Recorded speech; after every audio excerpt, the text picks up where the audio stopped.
90 రోజుల కోర్సు పూర్తి చేస్తే చాలు 100% ప్లేస్మెంట్ సపోర్ట్ తో సాఫ్ట్వేర్ జాబ్ మీ సొంతం. వెంటనే కోడ్ జ్ఞాన్ డెస్టినేషన్ ని సంప్రదించండి. వాగర్థావివ సంపృక్తౌ వాగర్థ ప్రతిపత్తయే జగతః పితరౌ వందే పార్వతీ పరమేశ్వరౌ. సదాశివ సమారంభాం శంకరాచార్య మధ్యమాం అస్మదాచార్య పర్యంతం వందే గురు పరంపరాం. ఆదిత్యాయ చ సోమాయ మంగళాయ బుధాయ చ గురు శుక్ర శనిభ్యశ్చ రాహవే కేతవే నమః. శృంగేరి జగద్గురు పీఠాధిపతులకి కంచి పీఠాధిపతులకి నమస్కారములు తెలియచేసుకుంటూ కార్యక్రమాన్ని ప్రారంభిద్దాం. ఇక గమనించుకున్నట్లయితే మార్చి 7వ తారీఖు నుంచి 15వ తారీఖు వరకు 12 రాశుల్లో జన్మించినటువంటి వారికి ఏ విధంగా ఉండబోతుందో తెలుసుకునే ముందు గ్రహ సంచారం తెలుసుకుందాం. వృషభ రాశిలో గురువు, మిథున రాశిలో కుజుడు స్తంభించి ఉండడం, అలాగే కన్యా రాశిలో కేతువు, కుంభరాశిలో రవి శని యొక్క సంచారము, మీన రాశిలో శుక్రుడు బుధుడు రాహు యొక్క సంచారం. ఇక 12 రాశుల్లో జన్మించినటువంటి వారికి ఒక్కొక్కరికి ఒక్కొక్క రాశిలో జన్మించినటువంటి వారికి ఏ విధంగా ఉండబోతుందో తెలుసుకునే ప్రయత్నం చేద్దాం. మార్చి 7వ తారీఖు నుంచి 15వ తారీఖు వరకు కన్యా రాశిలో జన్మించినటువంటి వారికి ఏ విధంగా ఉండబోతుందో తెలుసుకుందాం. ప్రధానంగా చూసుకున్నది కన్యా రాశి వారికి గురుబలం అధికంగా ఉంటుంది. అలాగే అన్ని గ్రహాల యొక్క ప్రభావం సంపూర్ణంగా యోగదాయకమైనటువంటి పరిస్థితి. అన్నీ ఉన్న అల్లు నోట్లో శని అన్నట్టుగా ఈ కన్యా రాశి వారికి అంతా బాగుంది. ఈ 7వ తారీఖు నుంచి 15వ తారీఖు వరకు అసలు ఒక విధంగా చెప్పాలి అని అంటే అన్ని గ్రహాలు సంపూర్ణముగా యోగించేటువంటి పరిస్థితి. కాకపోతే సింహరాశిలో ఏర్పడుతున్నటువంటి చంద్రగ్రహణ ప్రభావం కొన్ని ఒడిదుడుకులు ఎంత యోగాన్ని ఇస్తున్నాయో ఆ యోగాన్ని కొన్నిసార్లు ఇబ్బంది పడేటువంటి పరిస్థితులు చంద్రగ్రహణ ప్రభావం వల్ల ఏర్పడబోతున్నాయి. కాబట్టి చంద్రగ్రహణ దోషం నుంచి బయటపడే ప్రయత్నం చేస్తే ఈ 7 నుంచి 15వ తారీఖు వరకు అన్ని రోజులు మీ రోజులుగానే చెప్పవచ్చు. ఎందుకు అనంటే గురువు యోగదాయకంగా, రవి శని శుక్ర రాహు బుధ యోగదాయకంగా, కుజుడు సామాన్యమైనటువంటి ఫలితాలు. కాకపోతే కుజుడిచ్చేటువంటిది ఎలా ఉంటుందనంటే మీలో అమితమైనటువంటి ఆత్మవిశ్వాసాన్ని ఇస్తాడు. తద్వారా అన్ని పనులలో మీదే విజయం అన్నట్టుగా ముందుకు సాగిపోతుంటారు. కాకపోతే ఇక్కడ ఈ కుజుని ప్రభావం వల్ల తొందరగా పాటు నిర్ణయాలు తీసుకోవడం, తద్వారా కొన్ని విషయాల్లో అవగాహన లోపం వల్ల చేతికిల పడతారు. అంటే సరైనటువంటి నిర్ణయాలు తీసుకోలేకపోతారు దుందుడుకు స్వభావం వలన. కానీ ముఖ్యంగా నిరుద్యోగస్తులకి మాత్రం సంపూర్ణమైనటువంటి యోగ కాలంగా చెప్పవచ్చు. ఉద్యోగం లభించి తీరుతుంది, అందులో సందేహం లేదు. వేరే సంస్థలలో ఉద్యోగం కోసం ప్రయత్నం చేసేటువంటి వాళ్ళకి ఇది చాలా అనుకూలమైనటువంటి సమయంగా చెప్పవచ్చు. 7 నుంచి 15వ తారీఖు వరకు ప్రయత్నాలు ప్రారంభించండి, మంచి ఫలితాలు పొందుతారు. ఇక ప్రభుత్వ పరముగా పనిచేసేటువంటి వాళ్ళు, ప్రైవేట్ పరంగా ఉన్నటువంటి వాళ్ళకి ప్రమోషన్స్తో కూడుకున్నటువంటి బదిలీలు కానీ, ప్రమోషన్ సంబంధించినటువంటి విషయాల్లో మీరు లిస్ట్లో ఉంటారని చెప్పవచ్చు. మీరు ఊహించకపోవచ్చు ప్రమోషన్ వస్తుందా, కానీ మీకు సంబంధించినటువంటిది జీవితంలో మంచి జరిగేటువంటి అవకాశం 7వ తారీఖు నుంచి 15వ తారీఖు వరకు ఉద్యోగస్తులకు ఉంటుందని చెప్పవచ్చు. ఇక వివాహ సంబంధమైనటువంటి విషయాలు ప్రస్తావనకు వస్తే చక్కగా ప్రయత్నాలు ప్రారంభించండి, వివాహ సంబంధాలు కుదురుతాయి, అన్ని రకాలుగా యోగదాయకంగా ఉంటుందని చెప్పవచ్చు. సంతానాన్ని కోసం ఎదురు చూసేటువంటి వ్యక్తులు మాత్రం కాస్త వేచి చూడక తప్పదు ఈ విషయంలో మాత్రమే చెప్పవచ్చు. ఇక విదేశీ యానము, విదేశీ విద్యకు సంబంధించి చేయు ప్రయత్నాలన్నీ కూడా కొలిక్కి వస్తాయి. కోరుకున్నటువంటి యూనివర్సిటీలో మీకు ప్రవేశం లభిస్తుంది. ఏ రంగంలో ఉన్నటువంటి వాళ్ళకి బాగుంటుంది అని అంటే అన్ని రంగాలలో ఉన్నటువంటి వాళ్ళకి ఈ వృత్తి ఆ వృత్తి, ఈ వ్యాపారం ఆ వ్యాపారము, ఈ కులము ఆ కుల వృత్తి అని కాదు. వృత్తి ఉద్యోగ వ్యాపార రంగాల్లో అందరికీ కూడా కన్యా రాశి వారికి చాలా యోగదాయకంగా ఉంటుంది. మరి గురువుగారు అన్ని రంగాల్లో బాగుంటుందని అంటున్నారు, అసలు ఇబ్బందే ఉండదా, ఇంకా తిరుగంటూ ఉండదా అని చెప్పి ఆలోచించే వాళ్ళు కూడా చాలామంది ఉన్నారు.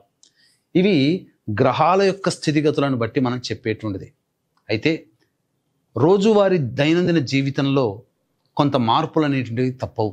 కాబట్టి రోజువారీ జీవితంలో ఏ విధంగా ఉంటుందో మనం తెలుసుకునే ప్రయత్నం చేద్దాం. అన్నిటికంటే ముఖ్యంగా గ్రహణ ప్రభావం కొంత ఇబ్బందికర పరిస్థితులని చెప్పవచ్చు. కాబట్టి ముఖ్యంగా రోజువారీ దినచర్యలో భాగంగా చూసుకున్నట్లయితే 7వ తారీఖు, ముఖ్యంగా 7వ తారీఖు రోజున సంతాన మూలకముగా సమస్యలు, ఖర్చులు పెరుగుతాయి, సంతానంతో విభేదాలు ఏర్పడతాయి. అలాగే ఎన్నాళ్ళ నుంచో ఎదురు చూస్తున్నటువంటి ఆస్తి వివాదాలకు సంబంధించినటువంటి ప్రయత్నాలు ఒక కొలిక్కి వస్తాయని చెప్పవచ్చు. న్యాయ సంబంధమైనటువంటి విషయాల్లో మీకు అనుకూలంగా వచ్చే అవకాశాలు ఎక్కువగా ఉన్నాయి. 8, 9 మరియు 10, 11 ఈ 4 రోజులు మీరు మీవే అని చెప్పవచ్చు. ఇంకా మీకు తిరుగంటూ ఉండదు. అన్ని విధాలుగా అన్ని రంగాల్లో ఉన్నటువంటి వారికి మంచి జరగబోతుంది. ఉద్యోగ సంబంధంగా ఎదురు చూసేటువంటి వ్యక్తులు శుభ సమాచారం 8, 9 తారీఖుల్లో ఎదుర్కొంటారు. తద్వారా ఆనందకరమైన జీవితాన్ని పొందుతారు. రాని బాకీలు వసూలవుతాయి. మీ ఖర్చులకు మించిన ఆదాయం లభించడము, అలాగే అన్ని విధాలుగా యోగదాయకంగా కుటుంబ సభ్యులతో సంతోషంగా గడుపుతారు.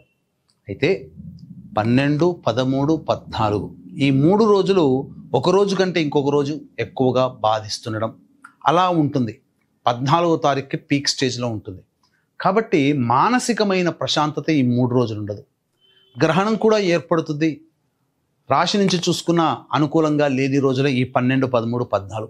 కాబట్టి ఖర్చులు ఏవైనా ముందుగానే ప్లాన్ చేసుకుంటే ఆ ఖర్చుల శాతాన్ని తగ్గించుకునే ప్రయత్నం చేయండి, లేదా ఆ ఖర్చులను వాయిదా వేసుకునే ప్రయత్నం చేయండి. చాలా మటుకు సేఫ్ అవుతారు. ఎందుకంటే అన్ఎక్స్పెక్టెడ్ ఎక్స్పెన్సెస్ అనేటువంటివి 12, 13, 14 తారీఖుల్లో ఏర్పడబోతున్నాయి.